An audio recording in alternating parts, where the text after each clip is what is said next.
Umugoroba mwiza kuri mwese nshuti bavandimwe banywanyi bataramukazi mudukurikirana aho muri mu bice bitandukanye.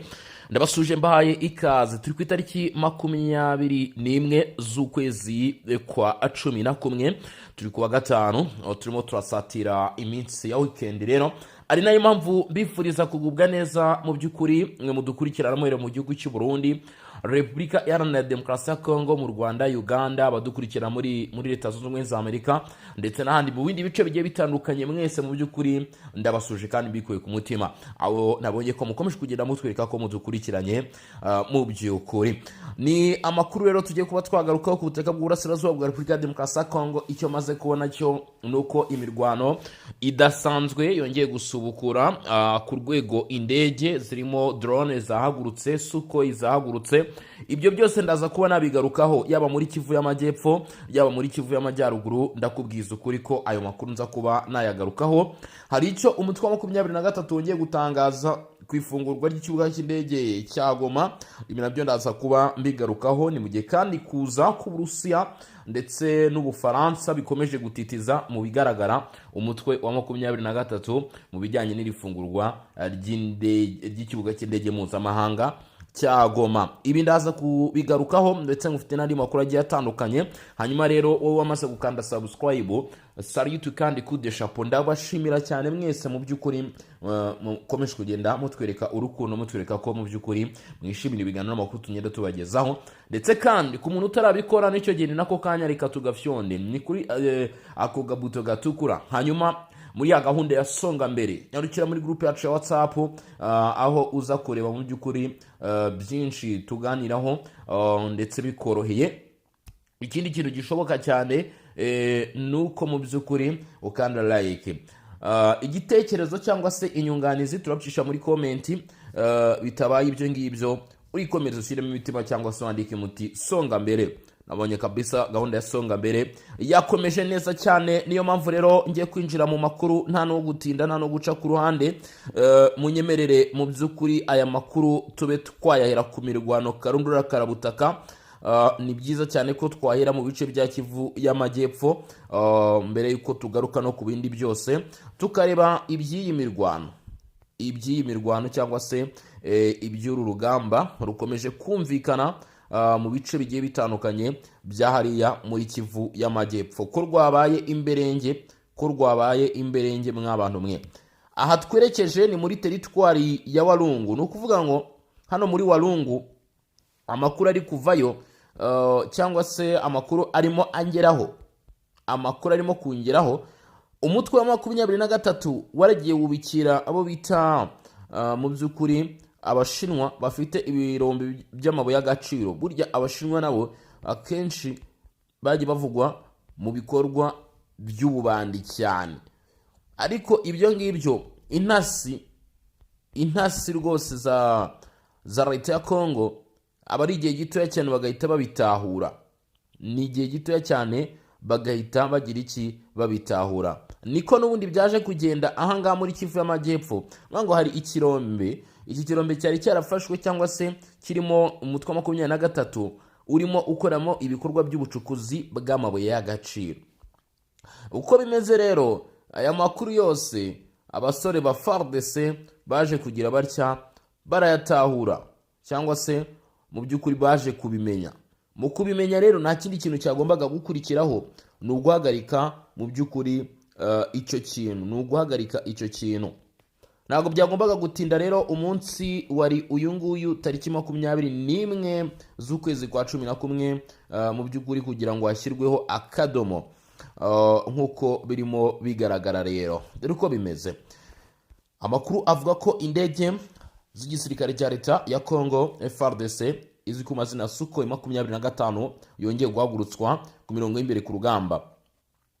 Amakuru akavuga ko drone nanone y'igisirikare cya leta ya Kongo Fardc n'uba twatudege tutagira abadereve ari two twaje kwifashishwa muri iyi attack. Ni muri Walungu kuri iki kirombe gicukurwaho amabuye y'agaciro. Mu by'ukuri byari biri mu nyito y'Ubushinwa, ariko bigakorwa mu buryo butemewe. Abo bivuga ko bakoranaga bya hafi n'umutwe wa 23 hano muri teritwari ya Walungu, nta handi naho bita Tubimbi.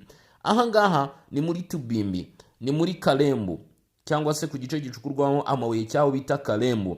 Aha ngaha rero wa muntu we ku munsi w'ejo byari tariki 20 kuwa kane mu masaha ya nimugoroba, ikintu bita drone zaje zikora akazi zishinzwe gukora. Biravuga ko rero aha ngaha abatari bakeya mu munyeshyamba z'umutwe wa 23 ndetse n'abakoreshwaga n'ubundi nanone baje kwasiga ubuzima, ndetse ibi bice bikaba bishobora bikaba bisa nkaho byafunzwe rwose. Ibice bicukurwamo amabuye y'agaciro bikaba byari biri mu bugenzuzi bw'inyeshyamba z'umutwe wa 23 ndetse ngo byakoraga amanywa nijoro mu busahuzi.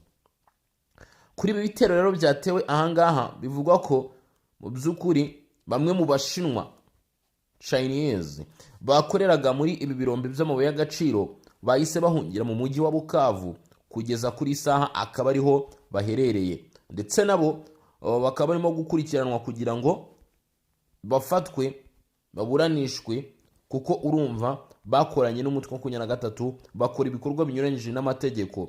Nuvuga ngo kwinjiza inyeshyamba mu bikorwa by'amabuye y'agaciro, kuko abangaba baba barageze aha cyangwa se baba baraje mu mikoranire na guverinoma, mu masezerano barasenyanye n'amakampani akorana na guverinoma. Nta kindi kintu bakoze rero, baravuze bati reka duhe ikaze umutwe wa 23, kuko umutwe wa 23 ari n'ibindi birombe bagiye wigarurira aha ngaha, biraza kudufasha gucukura amabuye menshi, ndetse hanyuma nabo tujye tubafasha gusohora amabuye y'agaciro hanze. Ibyo rero guverinoma ya Repubulika ya Demokarasi ya Kongo yaje kuvuga iti ibi bintu turashaka kubihagarika.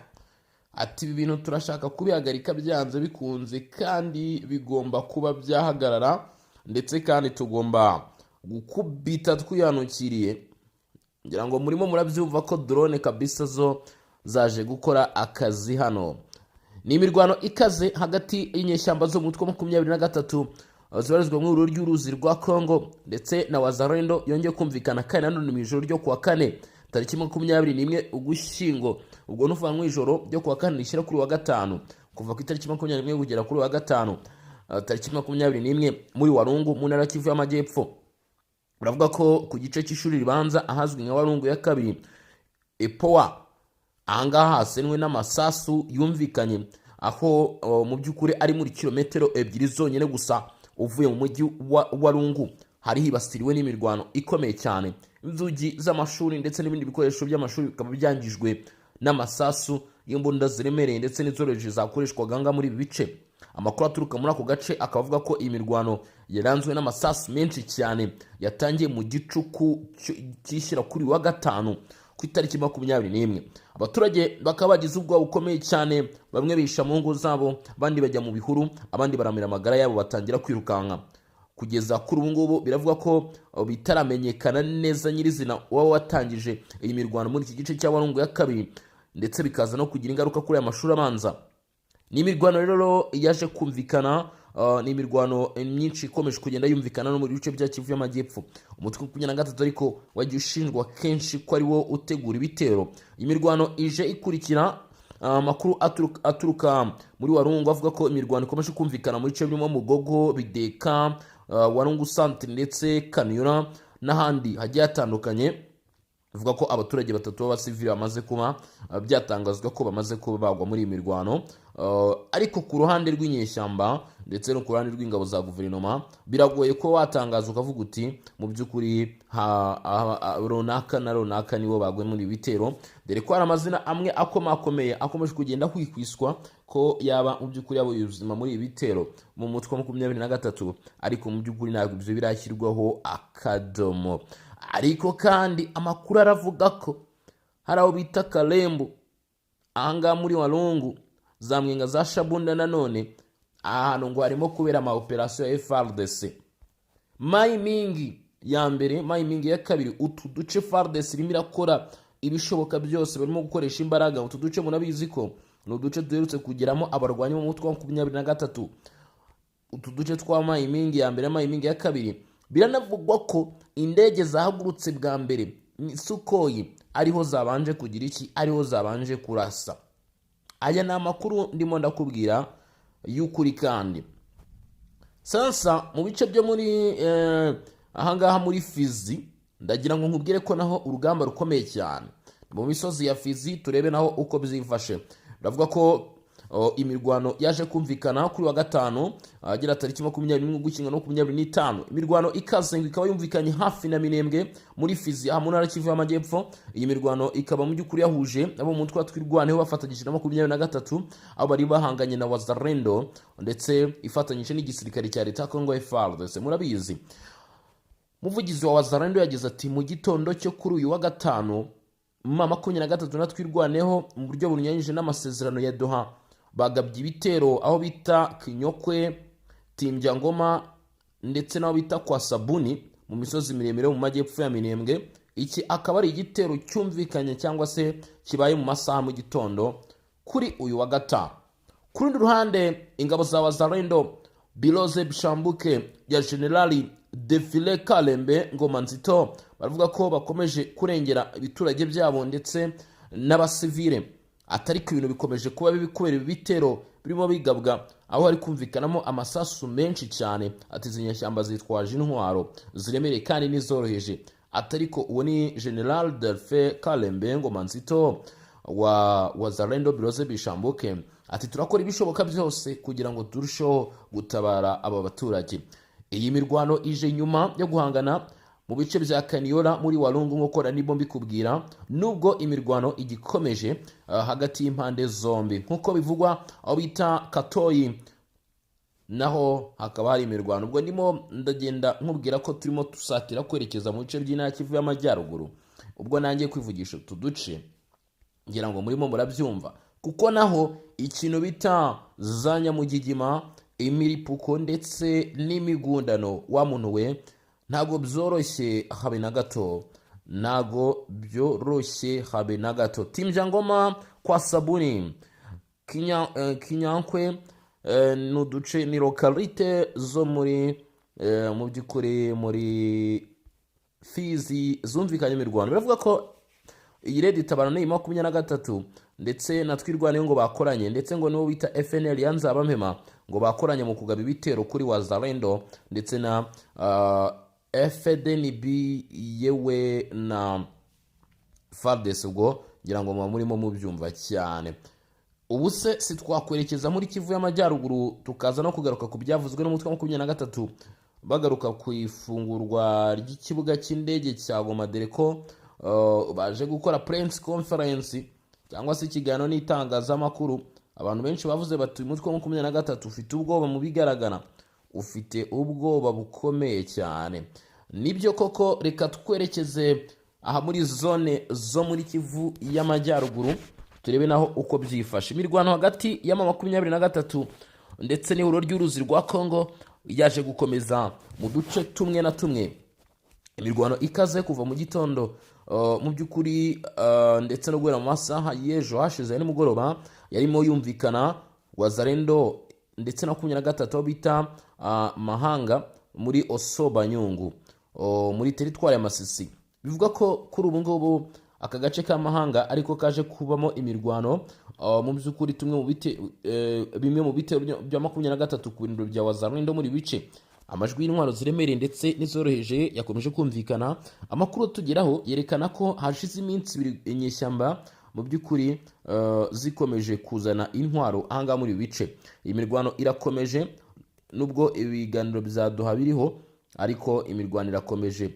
Mahanga igizwe na bariyeri ya nyuma mbere yo kugera muri Walungu kuva za Buhimba. Ubwo ngubwo abahazi mu bamwamaze kuhamenya. Katoyi bimeze bite? Ubwo tugiye kwerekeza mu by'ukuri Warikare turebe mu by'ukuri uko bimeze. Ariko kandi mbere yuko tujya Warikare reka nkushimireho gato no kuri aya makuru yo muri Masisi n'ubundi aho bita Kibanda. Ahangaha ikintu bita naho za Nyamugigima n'imiripuko n'imigundano byari bimeze nabi. Ni Kibanda ni muri Osobanyungu naho nk'uko amakuru aturuka muri bice bitangaza. Imirwano kandi irakomeje ndetse ari nako igenda isatira cyangwa se amasasa agenda asatira ibice byo muri Masisi aho bitaza Kasopo na none Kibanda, gutyo ibintu bikaba bitoroshye. Urutsa ko iyi mirwano irimo iba irimo iba mu gihe mu by'ukuri bitoroshye cyangwa se ariho n'ibigano none ku murongo Nyabiyondo, Kasopo, Kimuwa, Ntoto. Ahangaha mu by'ukuri nibyo bice bikomeje kugenda byibasirwa n'ibitero by'umutwe wa 23, avuga ko ibi bitero birimo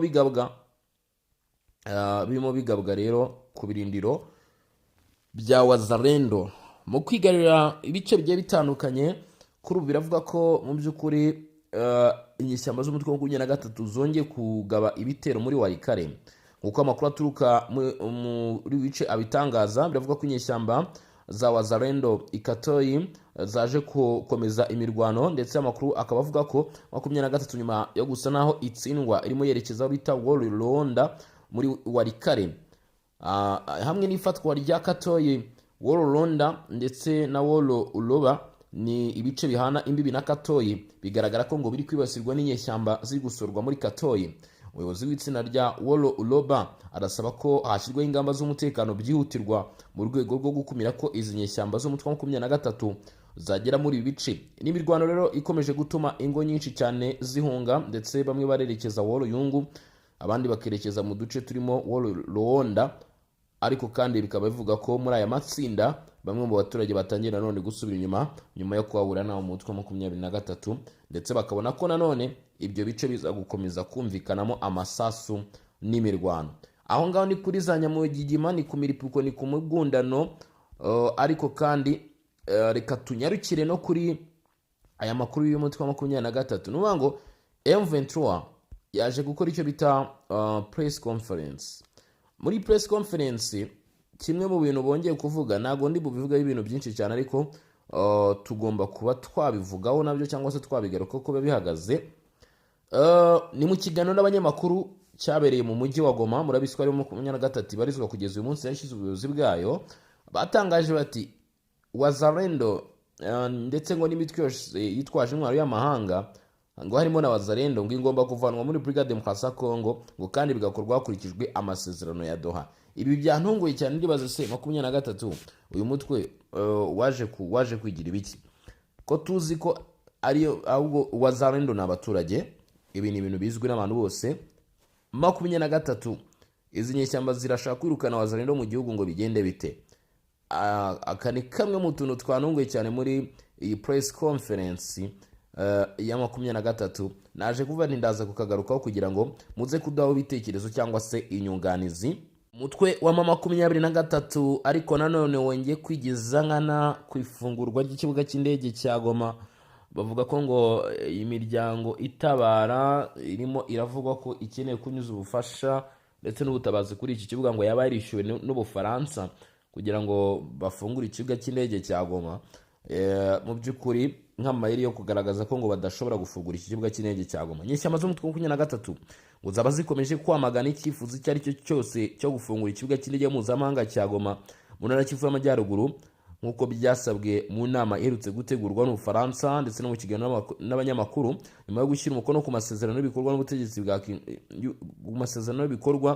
hamwe n'ubutegetsi bwa Kinshasa i Doha. Uyu mutwe ukaba uvuga ko ngo urimo urashyigikira u Rwanda, ugashinja imiryango imwe mu by'ukuri ubutabazi kuba inyuma y'iki gikorwa, ngo kwabo ko byaba mu by'ukuri ngo barishyuwe amafaranga menshi cyane na Repubulika Demokarasi ya Kongo ndetse n'Ubufaransa. Ikibazo kikaba icyo kwibaza kivuga kiti leta ya Kongo iraza kwishyura cyangwa se Ubufaransa burishyura kugira ngo abaturage batabarwe. Inyungu baza kubigiramo ni izihe?